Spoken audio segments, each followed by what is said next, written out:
So as Greg said, I'm with Alliance for Climate Education, and we are a national nonprofit based in Oakland.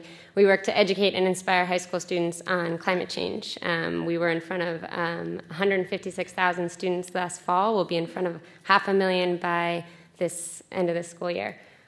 So ACE was really founded on this principle that we don't need to wait for students to grow up to be change makers. You can see it in Catlin right here. She's just amazing, right? And what I really took from Copenhagen is this.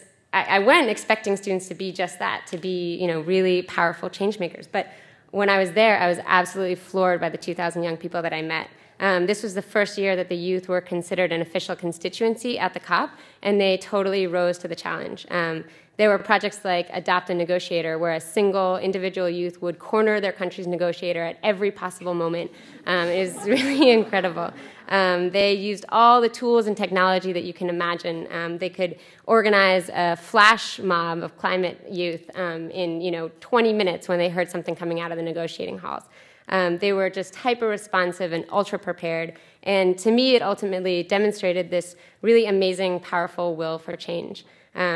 So we've heard a lot of different feelings here, and a lot of people were completely disappointed by Copenhagen, and I wasn't. I know that nobody's going to put someone who isn't even old enough to drive in charge of these climate negotiations, but I left with this feeling that if we had, we would probably be in terrific hands.